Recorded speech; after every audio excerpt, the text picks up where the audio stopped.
Well, welcome back to the Young Entrepreneurs Podcast, Episode 3. Today we've got Ben and Arthur. If you want to introduce yourselves. Yeah, my name's Ben. I run a marketing company called BKMedia, established last year. And known Arthur for 2 years now. Mm-hmm. Recently became on as a partner, and just trying to push it, really. Yeah. My name's Arthur, and I now partner Ben with his BKMedia. Also work for TDM, and also have a car page, and there's also a few other things I'm doing as well. Cool.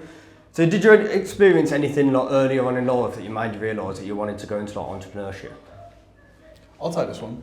Probably for both of us. Could you hold the mic a little bit closer? Yeah. Probably for both of us, I'd say cars. Yeah.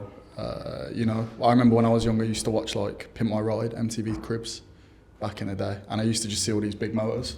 And I think most boys go through life wanting the big flashy cars, and unfortunately, through most avenues, you can't really get that. So you kind of have to go down a route of entrepreneurship, really. I mean, that's how I've got what I've got, and it's the same with you. Yeah, so from a childhood, it is that with the cars as well.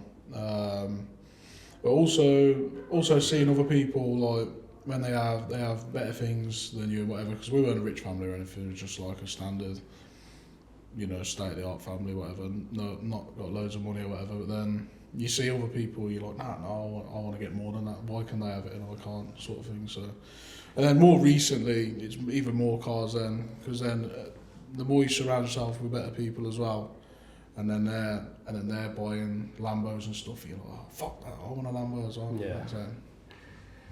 Yeah. So earlier on in life, what did you actually want to be growing up? What was the actual idea of growing up? I know you said you wanted the better things. Everyone kind of seeing Ferrari drive past or something, and you kind of, like myself, had a Fiesta on the driveway. We had a nice-ish house, but we had a Fiesta on the driveway. Other people had Mercedes on their driveway, and I kind of looked at that and I was like, I want that as well. So what did you actually want to be when you were growing up, when you were younger? Well, I wanted always, because I was into cars, I wanted to be a mechanic and work with cars for how long. And then I did work for cars about 6 years in the motor trade, doing a mechanic, but then saw there wasn't much, it wasn't going that far. There's only so far you can go without, and again, working for a boss. And then you're down here and it's just not what I wanted to do in the end. I couldn't really see getting far. It was just sort of the same thing day in, day out. So then I moved on to start doing my own stuff, but that's what I wanted to do when I was younger, work with cars. Yeah, I mean, I always liked cars, like you. I didn't come from anything special. I mean, I remember my mum drove a Vauxhall Zafira until I was 10, sold it for 200 quid, scrapped it. My dad, Ford Cougars and stuff, always dingers, never anything nice.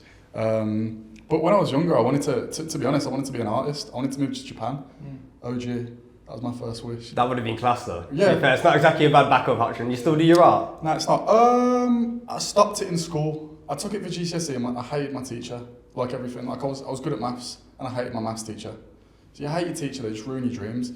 And that was kind of what stopped it for me. Because I wanted to do more sketch work and stuff, but she made me do paintings and I just hated it. I think that's the problem about the education system now. It's it actually hasn't evolved like everything else evolved. If you look at photos from 100 years ago and how, a production line of furniture, it's completely different to how it was 100 years ago. And you look at something from the end of the day, we are like a production line of people going through school, education, coming in and becoming the new generation of the people who are walking around, and it hasn't changed.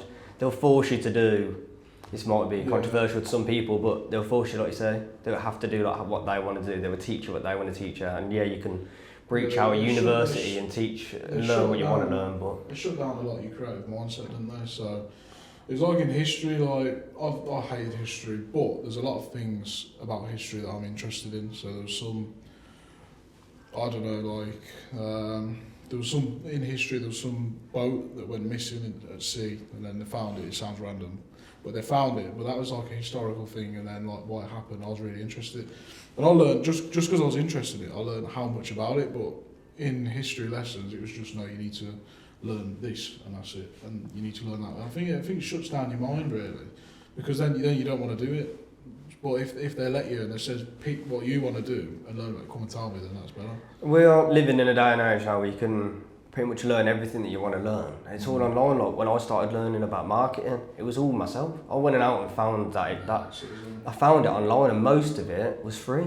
Like not all of it. Some of it I paid for courses here and there for like Google advertisement or social media advertisement and stuff like that. But on the whole, a lot of it. And to be fair, even the stuff that I paid for, I probably could have got for free anyway if I carried on looking.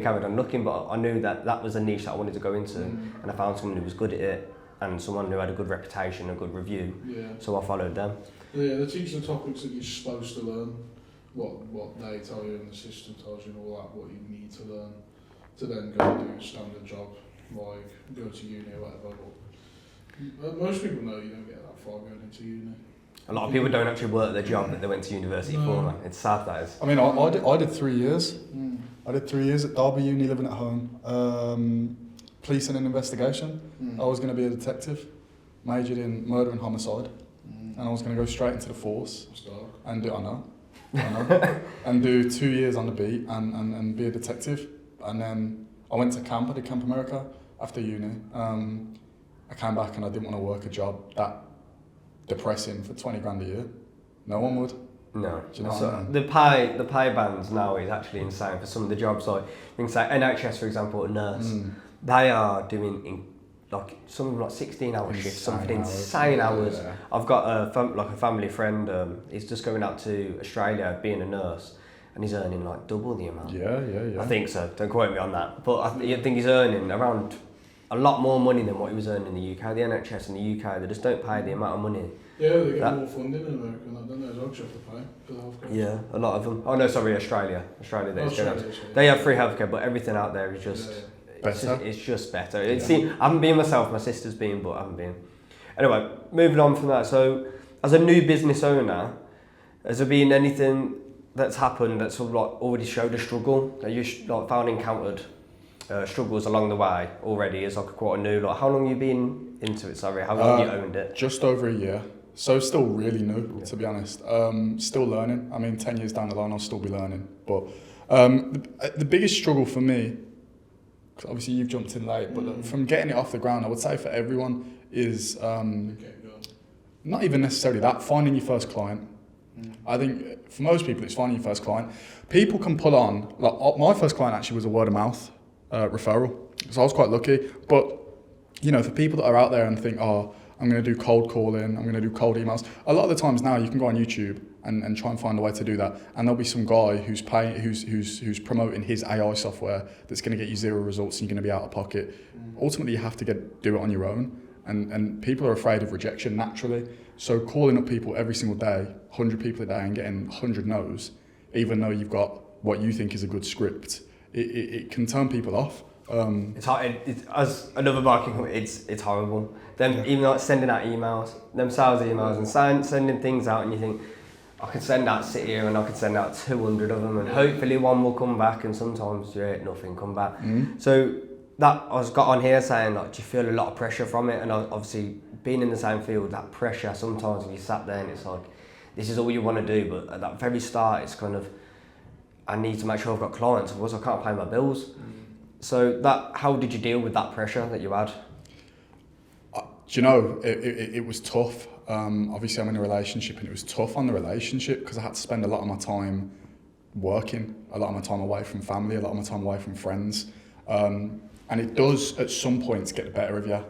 But what I would say is, and like, it's never the end of the world. Do you know what I mean? I always thought, and this kind of helped me, if it doesn't work, I can push it to the side, do it on the side, and just get a normal job. Luckily, I'm not in a position that I had to do that.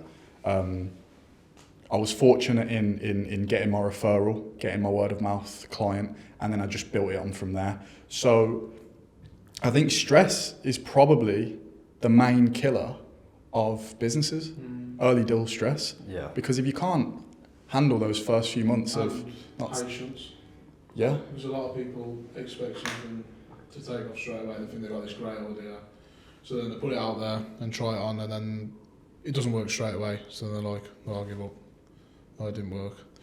But you've got to keep, as you'll know as well, you've got to keep at it. Like with the clients, you'll contact 10, 20, 100, 200 clients. They won't get back to you.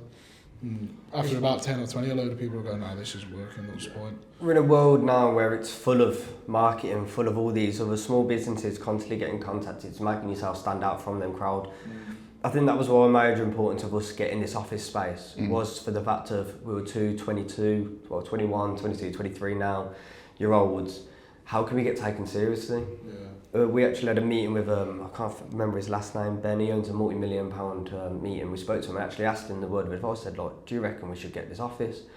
We're not earning an extreme amount of money. It's at least £500 a month for an office space. Is it worth doing?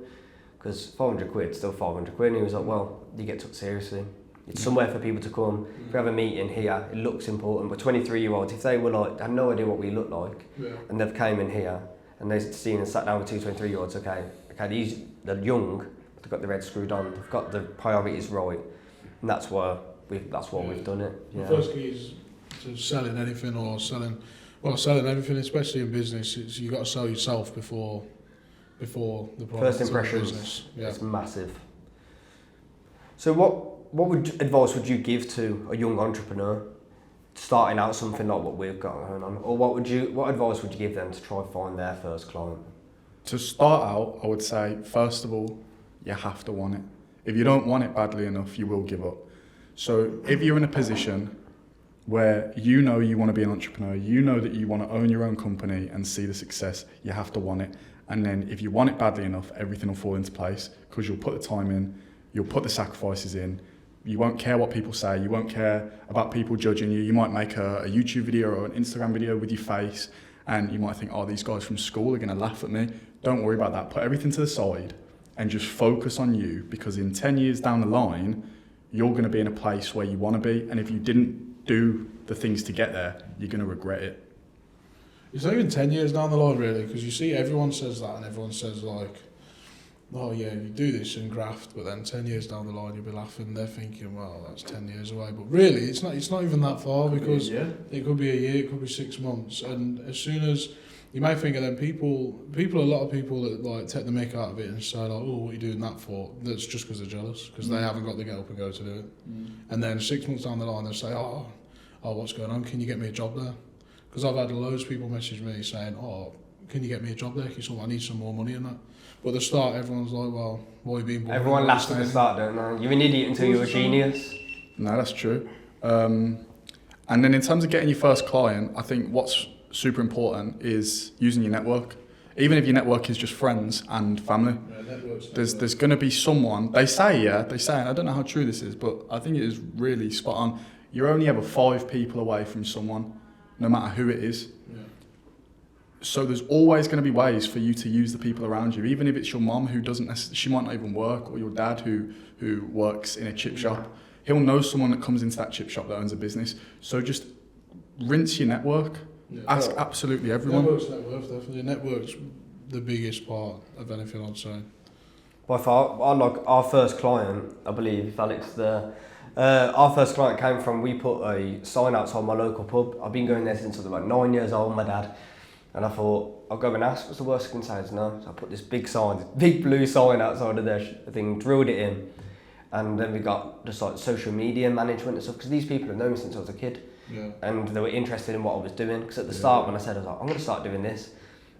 Even my pops and like his mates are like, it sounds like a pyramid scheme, shouldn't do this, shouldn't do that. And now he's like, keep like literally pushing me to do it, because he's like, one day I want to work for you. He's like, one day I want to retire. And he sees that in a lot of 9 to 5 jobs, there isn't that retiring, like you're going to retire at retirement. And older and older by the day. Older and older by the day. Like, I've just come out of the military and they're like, oh, you're going to get 4 years of pension. I am going to get 4 years of pension, but when am I going to see that 4 years of pension? I don't care about that 4 years of pension. I don't care, even if I did a full army career, I don't want to rely on this pension that's going to be there, which is going to be probably maybe £1,000, £2,000 a month, especially by then. It's ridiculous. Imagine how much that's going to get you in bloody another, how many years? 50, 60 years? That's why everyone gets caught with how like comfortable the system can be. So there's a lot of people, if you can't be bothered to work, and then there's a lot of ways you can get like universal credit and stuff, and then you can be comfy just doing that. And there's a lot of ways you can, when you have a kid and you ain't got a job, where you can just get given a house. But it's a lot of people who can be comfortable just doing that, but it separates people really from people who want more, because you can get sucked into the system because it's like, wow, you work for yourself.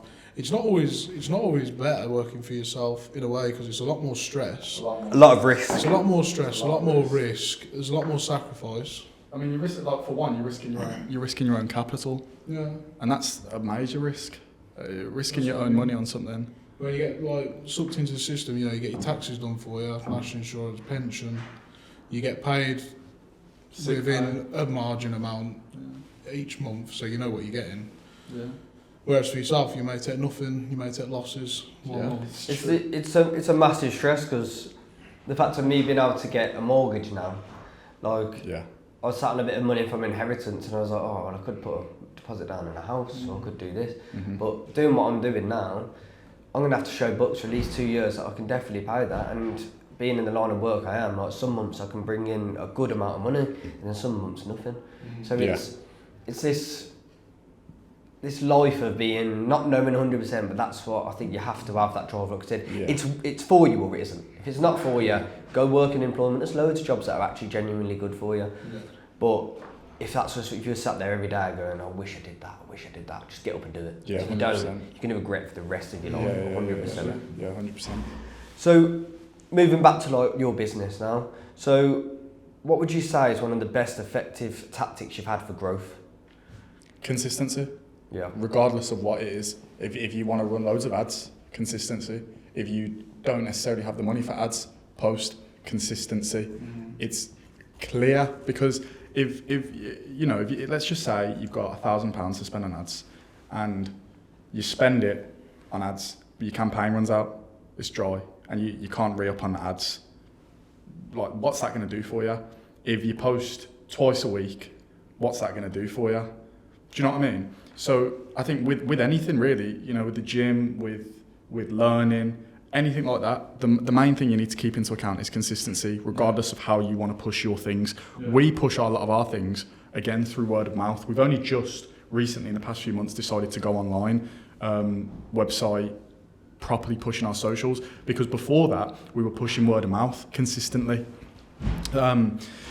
So yeah, I think what I would say to someone, the best way to go about it is find something that you're good at, find a promotion method that you're good at, and stick with it, because you might not be the greatest at making ads, you might not be the greatest at posting, but if you can find something that brings in some sort of traffic, and just stick to consistently learning. Yeah. Like, granted, I've been doing this now a little bit, but I still watch videos. I've just finishing a course now, just to get another certificate in social media marketing through Corsa, through Meta. Yeah.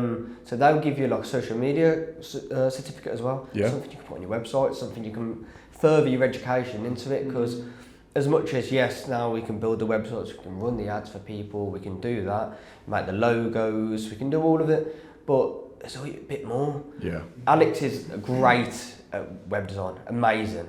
But he now wants to learn a thing called Webflow. I don't know if you've heard of it yet. Yeah. Insane websites, like animations. Like, this is like £10,000 a website type of money.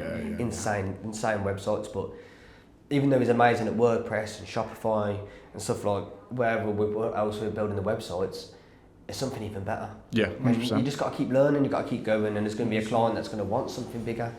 Yeah. You're going to have a client that's going to come in and like, I've got 50 quid. Can you do us a logo for this or something? It's friends and family maybe, but there's always consistency with learning as well, I'd say, 100%. I think a big thing with that is YouTube, because, because I was running it on my own for a while, and now you do the social side and I do more like the web design and stuff. There's still things a client could hit me up and be like, can I have this? And I'm like, I don't know. Give me like a day. Yeah. And I'll take that day, and do you know what I'll do? I'll go on YouTube and I'll spend 2 hours on YouTube watching hundreds of videos, skipping through it, and then I'll find out how to do it. And then you're good then. As soon as you know how to do it once, because it could just be little things. You might know how to do something as a whole, but there's just tiny little things that they want that you have to. You've got to be a problem solver. If a client comes to you with a problem, you've got to solve it. Otherwise, they're going to go somewhere else. So if a client comes to you and they say, "Well, thanks for doing the website, but now I need an app making," and you don't know how to do an app. If you say, "Oh no, we don't do apps," then they go, "All right," and then they'll look for someone else. Then they'll offer them a deal with a website. And then they'll get all the business. But if you say, Let me get back to you on that one later on, then have a look at it. And if you think you can do that, or if you don't think you can do that, then you get onto your network and you say, listen, I need someone to build an app, or I need help learn how to build an app. Exactly, and that's one thing that I think I love about having this podcast. It's meeting more people like yourselves. Obviously, I've had Sonia, and I've had serious selectors, and I'm having like content creators, business owners.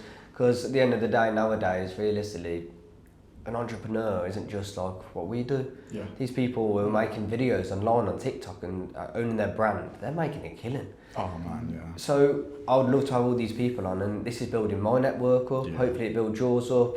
So. Yeah. And it's just getting more people on the social media. I'm going to keep pushing the videos out and just keep speaking to more and more people. And I've always wanted to do a podcast. I love it. I've been so nervous, and this is probably the least nervous I've been. I said today, like actually You feeling said what. that, didn't you, as well? Oh man, I'm dying to do a pod. Yeah, it's so, and I think especially when I seen this room, Yeah. because I wanted to do it. I don't know if you've seen the other room that's like this with the big glass door. Yeah. And I was like, I really want to do it in there. Yeah. But all the people walking past and stuff like this, and I found this one. I was like, you know what? There's enough room here to get the lights in, to get the cameras in, and everything. And I thought, you know what? I'm just going to do it. Yeah. And you touched on saying, people are going to moan and people are going to say something. Or If people say someone will say, you can guarantee someone will say, oh, look at them doing a podcast, and they'll watch it, which again is getting you another view, but they'll watch it and go, oh, look at them in that room, going on about it and moaning about it. But then in a year, 2 years, 3 years, you may have a big office or a big mansion where you're doing it out of there. And there's people already saying that, then they'll be saying they're not, you got any jobs going, or... Exactly. It's what you hear, isn't it? People, I've already said it. It's like, say you're an idiot until you're a genius. Yeah, 100%. Like, why would you try that? And then you smash it and you've got loads of money, and then like, can I have a job? That was a really good idea. That was. It's kind of like. Yeah, I was watching your videos from the start. It's like, no, you won't. Yeah. 100%. I was there from 0 subscribers. Yeah, cool. Yeah. So you did touch on it already. Said you went mostly off word of mouth. Yeah. I mean, to be honest, it's the best thing to start with. 100%. If you already know a load of people, you might as well get it out there, post on Facebook, it's free. Yeah. Do you know what I mean? It's just word. You've got to use what you've got in there. So if you set up a business, you've got to I know all these people. So when we're doing the marketing and that, and we're outreaching to people, and I think, well, instead of calling up new places, let's use what we know first. And then I've worked delivery driving jobs for restaurants where I know the owner. So it's what, let's use that. So ring them and say, oh yeah, how you doing? You're all right. Yeah. And then give them a call, say, listen, I'm doing this now. Yeah. I mean, so you've got to use what you've got first. That's always the way I think. Off that, literally 5 minutes ago, I don't know if the camera or the mic picked it up, but I was getting a call through because I messaged this guy who used to own a venue that I used to manage about if he knows anyone, and he's literally just tried to call me. What you said about Facebook, I went on for the first time yesterday in like months, and the first 3 posts, all I saw was I'm running a small business, and everyone shares it. Everyone shares it. 'Cause people don't understand, like, you don't have to have thousands and thousands to jump in a business. You do if you want to like run certain businesses, but for the most part, a business like this, like what we do, a simple post could be the thing. You can literally start. This is why I'm trying to push it so much.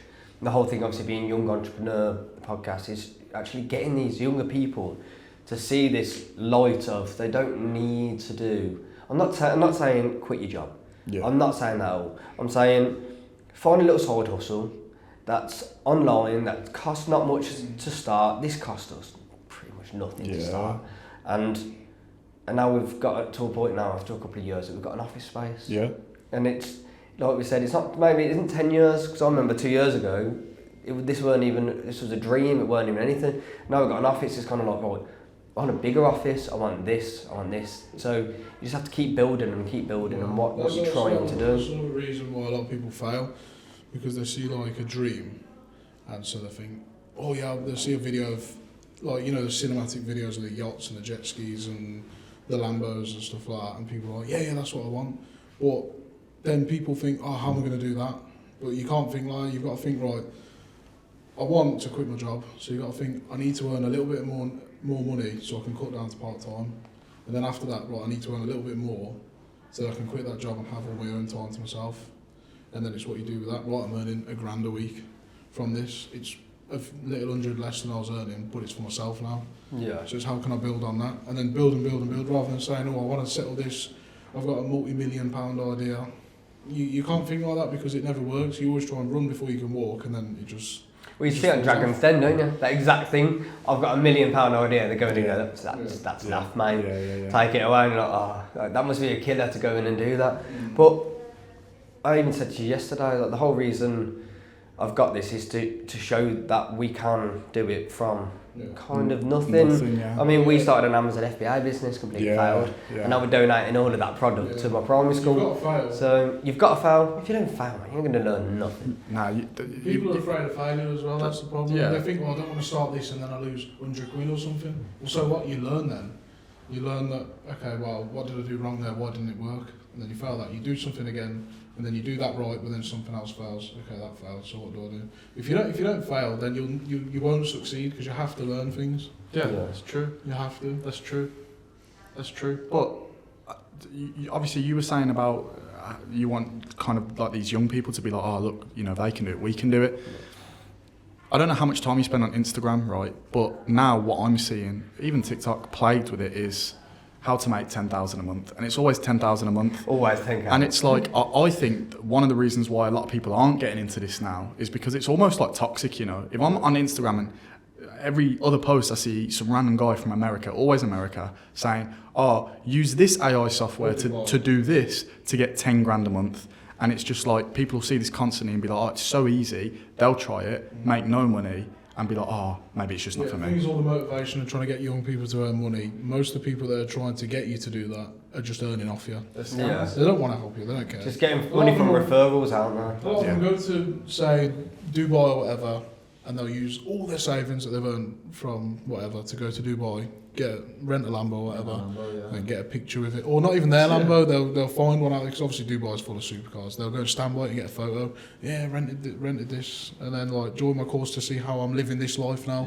But really, they're out there for a week, they've spent all the money, and then they've come back. So that's why I think that's why I love that I'm doing this. Because even though I'm offering my program, which I'll put in the link, it's not the fact of me selling a course. It's nothing to do with that.